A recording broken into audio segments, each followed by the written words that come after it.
Well, our next story is about one of Florida's top universities, the University of Florida. Its president, Ben Sasse, suddenly resigned in July after spending only 17 months on the job. The former Nebraska senator said his wife, who has had ongoing health problems, had now been diagnosed with epilepsy. Sasse faced criticism for lavish spending during his tenure. A student-run newspaper found that in his first year as president, the university spent $17 million, $11 million more than the year before. The former president will still be paid his university salary of $1 million a year until February of 2028, unless he resigns or changes jobs. His contract states that he can continue to draw the big salary because of his continuing responsibilities with the university, including serving as president emeritus, professor, and an external advisor to the board of trustees. Dan, do you think that a salary of $1 million a year after you're president is justified? This is an absolute unmitigated outrage, and as a state university employee, I want to find out how to get one of those jobs. Because, you know, your piece talked about he's going to be on this advisory board and he's going to be a president emeritus. Let me tell you something. He's not going to be doing squat. He may teach like one course a semester. The incoming president isn't going to be consulting with him on how to run a university because Mr. Sasse proved he knows nothing about how to run, especially a large state university, except padding a lot of people's pockets.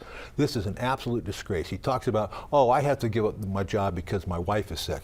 Didn't you know that your wife had issues before you took the job? Mm-hmm.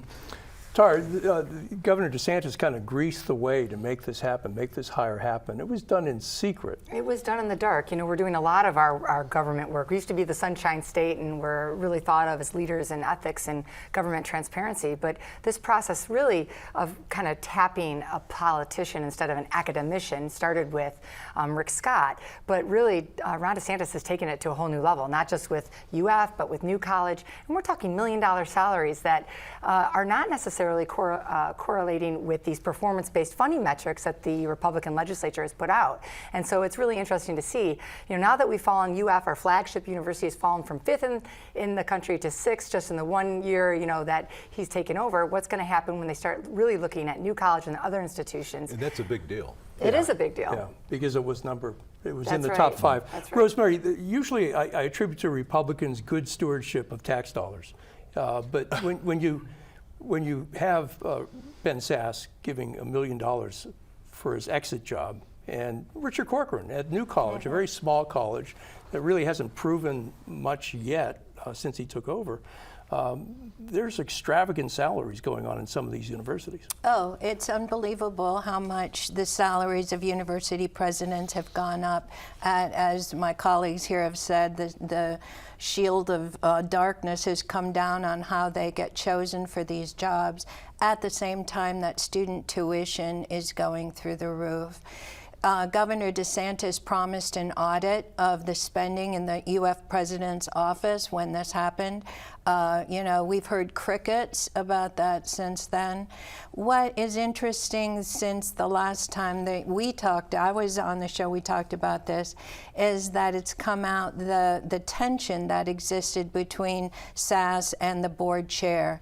And the board chair really wants to be the president. He wanted all of the communiques with the legislature to go through him before the president talks to a legislator. He was upset that the U.S. News and World Report rankings fell from 5 to 6, and the law school was sliding down, and paid all this attention to the rankings, and the president, in his opinion, wasn't paying adequate attention. We all want, Florida is the 3rd largest state in the nation, and it deserves to have public universities that are in the top rankings of the nation. But the politicization of the leadership of the universities and how these decisions are made about who runs what is hurting our ability to rank high and to attract the kind of people that would help us rank high.